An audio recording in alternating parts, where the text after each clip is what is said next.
This worksheet contains some practice problems from the last few sections that we've talked about, so I'm going to make this video in a couple of different parts. We're going to start with problems from section 3.2, where we begin with some sets that are defined using property and form descriptions, and then we're going to do some various mathematical operations to those sets. But the first thing is going to be to figure out what these sets actually contain. So we talked about in class that a good idea is to write out a few elements from the sets so that you kind of see the pattern you're working from. The set A here is going to include 1, 4, 7, 10, 13, and so on. Here I'm just plugging in values in my index set. Remember, n starts with 0, so 0, 1, 2, 3, 4, 5, 6 for x into this formula, and then the result is going to be these numbers. So 1 is 3 times 0 plus 1, 3 times 1 plus 1, 3 times 2 plus 1, 3 times 3 plus 1, and so on. B is the set of all the numbers who leave a remainder of 3 when you divide by 4. And so we know in the positive direction, this will include things like 3 and 7 and 11 and 15. But negative numbers are also okay. So negative 1, negative 5, and so on also have this, satisfy this property. Notice that numbers in the same mod class will differ by multiples of 4.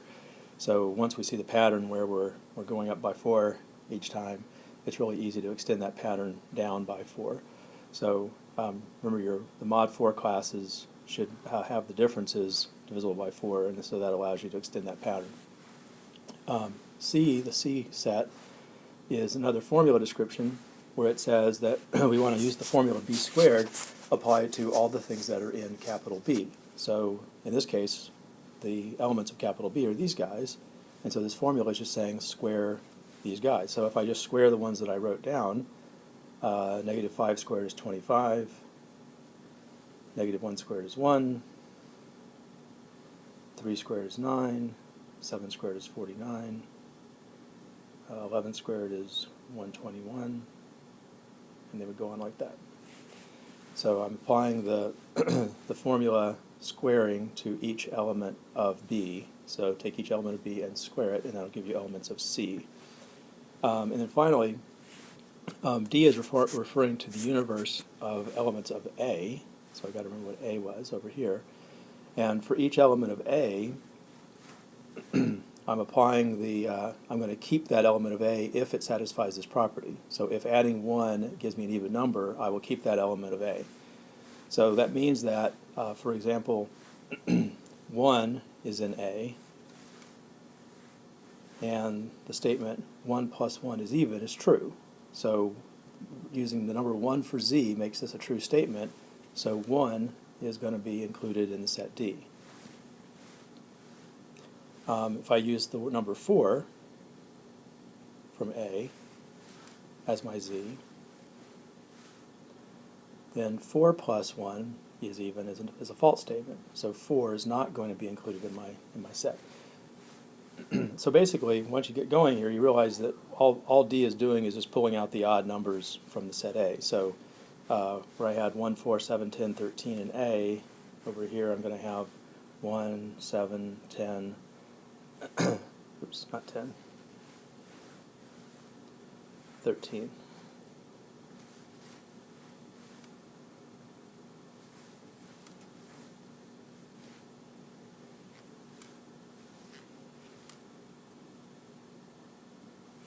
So 1, 7, 13, the next one will be 19, and so forth. And again, you can see a pattern here. This is every other one of those numbers. Those numbers are going up by 3, so every other one is going to go up by 6. All right, so that gives us an idea of what A, B, C, and D are as sets. So now when we're trying to answer questions about set operations on those sets, we can just look at our examples. A minus C, for example, is going to be a set. It's going to include the things that are in A but are not in C. So in other words, we can think of taking the A set and tossing anything out that's also in C. So for example, 1 is in A, but 1's in C, so 1 gets tossed out, so we don't include 1. 4 is in A, and you can see here that there's nothing even in C at all, so the 4 that's in A is going to stay when we toss out the elements of C.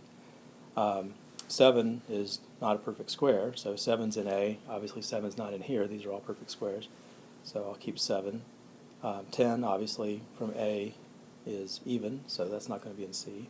13 in A is not going to be in C because it's not a perfect square, and so on. So that gives us lots of guys that are in that set. C intersect D, this is the set of things that are common to C and D. And you can see that that I already have at least the number 1 is, oops, at least the number 1 here is common to both. And then I have to really think about what these patterns are doing. The set elements of C are perfect squares, and these guys are going up by, the guys in here are going up by 6 each time. So it's easy enough to extend this pattern until I see a perfect square, and that's a possible intersection. Now, not every perfect square is in here, so that's not necessarily enough, but that's the way I would approach it. The very next number in D is 25. Remember, these are going up by 6 each time, so 19 plus 6 is 25, and 25 is definitely in both. Go up by 6, I go to 31, then 37, then 43. You can see that all of these are odd numbers, so the next possible place you're going to hit a perfect square is 49, because that's the next perfect square, and sure enough, that is the next number in this set. And 49 is in set C, so 49 is also here.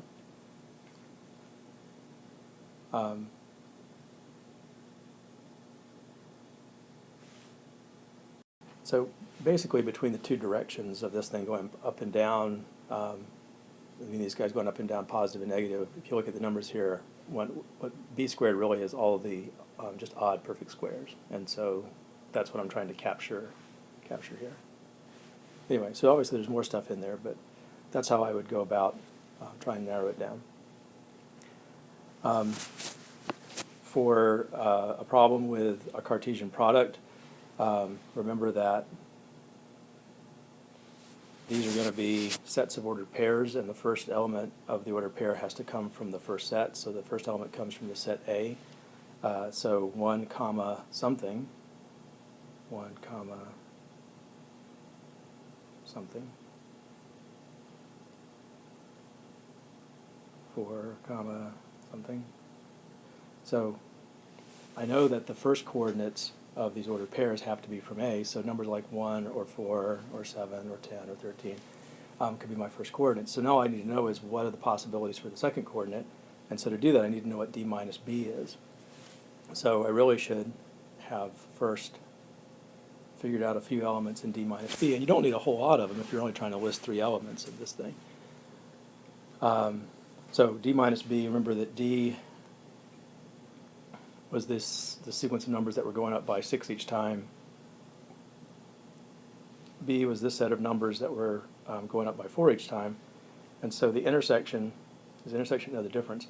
I can grab a few guys out of the difference just by looking at the numbers I've listed. So for example, 1 is in D, but 1 is not in B. So 1 would be an example of something in D minus B.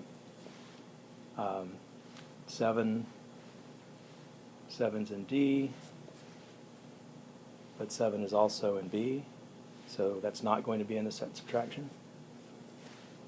13 is in A, and it looks like 13 is not in B, so 13 is another good example of an object that's in D minus B.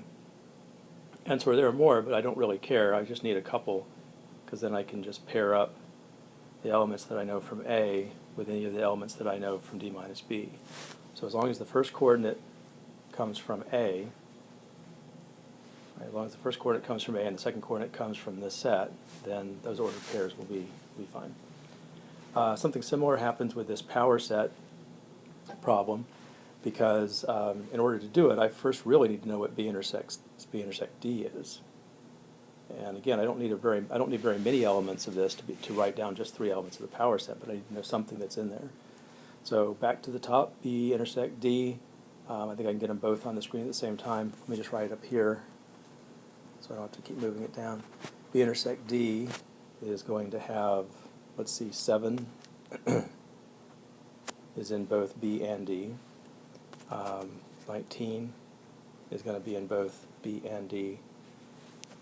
It looks like these are going up by 12, so I can check that. Looks like 31 is going to be in B intersect D. So 31 is definitely here. If you go up here by 4s, you'll go to 19, 23, 27, and 31. So 31 is also going to be in here. So B intersect D has 7, 19, and 31 in it, for sure. And more stuff. And so the power set, remember, the power set is just, right over here, is just the set of all possible sets that you can make using elements of B intersect D. So imagine that, we've gone to the store and that we've come home with a bag full of stuff, and we've got 7, 19, 31, and other things in the bag. And now we want to list all the possibilities for packing up a box to mail to somebody. So I could send my friend just the number 7. That's nice. I could send my friend the number 17 and the number 31. That would be even nicer. I could send my friend an empty box. Not so nice. I could send my friend, oops, that's not 17, that's 7. Sorry. 7 and 31.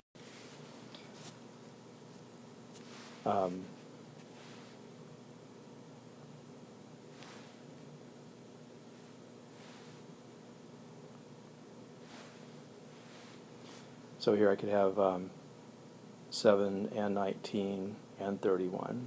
That would be great.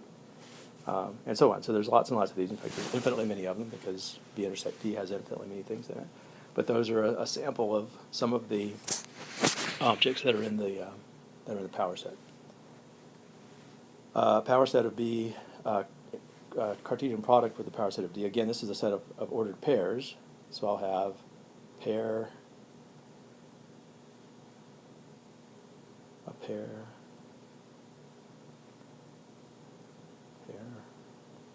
I'm only really going for 3 elements, so that's enough. And so what goes in the blanks are elements of these 2 sets. So the first blank has to be something from here. Well, the power set of B just means a set that you make using elements of B. So any set that you make using elements from this set is going to be okay as your first coordinate. So for example, what was in there? So 3 is in B, so the first element here could be the set with just a 3 in it. The first entry could be the empty set, right? That's perfectly okay as an element of the power set. An element could be the number 3 and the number 7. Both of those, 3 and 7, are in the set B, so that would be okay to include as well. So the first coordinate has to come from the power set of B. The second coordinate has to come from the power set of D. The power set of D is just sets using these elements. So I have like 1 and 7 in this set D. So I could have the set with just 1 in it, the set with just 7 in it. Did I say 7? Yeah. And again, I could have the empty set as a possible element. So all that I'm doing here is writing down ordered pairs. First of all, I know I have to have ordered pairs because this is a Cartesian product, and then I ask myself, can the first coordinate be? It can be anything from here. Second coordinate can be anything from there. Okay, so we build these things one at a time. We think about the first Cartesian product means we have ordered pairs, then we just fill in the blanks with elements of this set and this set. The last one, is it the last one? Next to the last one. Actually, I think I'll pause here and I'll start with the last 2 on part 2 of the video.